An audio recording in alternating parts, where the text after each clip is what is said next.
Manusia membutuhkan, untuk kebahagiaannya, tidak hanya untuk menikmati ini atau itu, tetapi harapan dan usaha serta perubahan.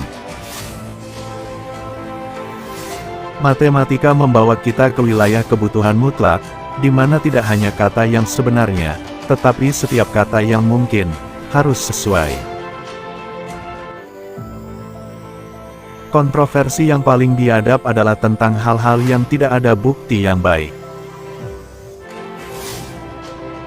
Matematika dapat didefinisikan sebagai subjek di mana kita tidak pernah tahu apa yang kita bicarakan, atau apakah yang kita katakan itu benar. Satu-satunya cara untuk menemukan kebahagiaan sejati adalah dengan mengambil resiko untuk terluka. Manusia terlahir sebagai makhluk yang masa bodoh, bukan bodoh, mereka dibuat bodoh oleh pendidikan. Apa yang membuat seseorang percaya pada setumpuk bukti adalah sebuah daftar dari apa yang diinginkannya yang seringkali tidak ia sadari sepenuhnya. Apabila seseorang disuguhkan fakta yang berlawanan dengan instingnya, ia akan menutupnya rapat-rapat, kecuali bila fakta itu sudah terlalu banyak, ia bahkan akan menolak untuk mempercayainya. Di sisi lain, bila ia disuguhkan fakta yang sesuai dengan instingnya meskipun tidak memadai, ia cenderung akan menerimanya. Mitos sejati harus dilihat melalui cara ini. Mesin menghilangkan kita dari dua hal yang tentu saja merupakan unsur penting kebahagiaan manusia, yaitu spontanitas dan variasi. Kebebasan adalah hak untuk melakukan apa yang saya sukai.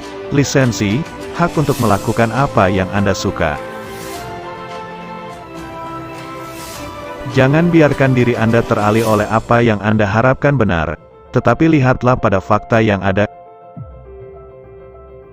Kebosanan adalah masalah vital bagi moralis, karena paling tidak separuh dosa umat manusia disebabkan oleh rasa takut akan hal itu.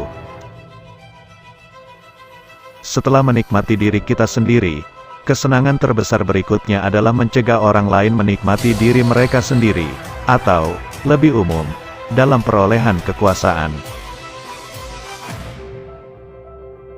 Mengharapkan kepribadian yang selamat dari kehancuran otak adalah seperti mengharapkan klub kriket bertahan ketika semua anggotanya mati.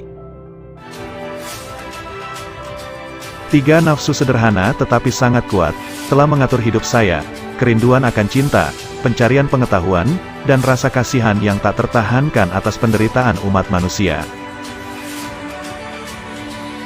Jangan pernah takut aneh dalam mengungkapkan pendapat, karena setiap pendapat yang kini diterima pernah dianggap aneh. Ada 2 motif membaca buku: 1, agar Anda menikmatinya, dan yang kedua Anda dapat mengatasinya. Satu-satunya hal yang akan menyelamatkan umat manusia adalah kerjasama. Ilmu dapat mengungkapkan apapun yang sebenarnya sudah atau sedikit sekali kita ketahui, tapi filosofi dapat membeberkan apapun yang sama sekali belum kita ketahui. Patriot selalu berbicara tentang mati untuk negara mereka dan tidak pernah membunuh untuk negara mereka. Pemerintah bisa saja ada tanpa hukum, tapi hukum tak mungkin ada tanpa pemerintah. Mereka yang tidak pernah merasakan hubungan yang mesra, sehingga tidak mengenal nikmatnya cinta tulus yang berbalas, telah kehilangan anugerah kehidupan yang terbaik. Takut terhadap cinta adalah takut terhadap kehidupan. Barang siapa yang takut pada kehidupan sudah 3/4 mati. Kehidupan yang baik adalah yang diilhami oleh cinta dan dibimbing oleh pengetahuan.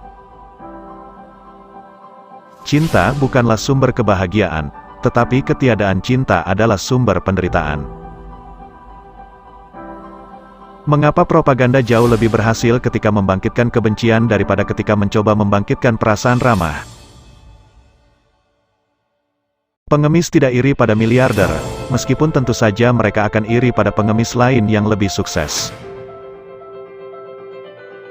Konsep mendasar dalam ilmu sosial adalah kekuatan, dalam pengertian yang sama di mana energi adalah konsep dasar dalam fisika. Cinta seharusnya menjadi pohon yang akarnya ada di dalam bumi, tetapi cabang-cabangnya menjulang ke surga.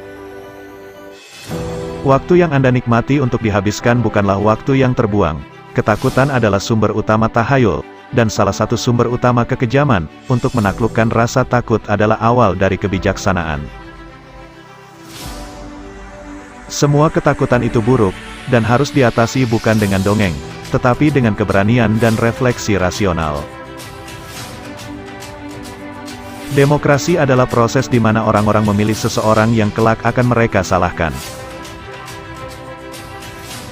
Masalah di dunia ini terjadi ketika orang bodoh terlalu yakin dan orang pintar penuh dengan keraguan.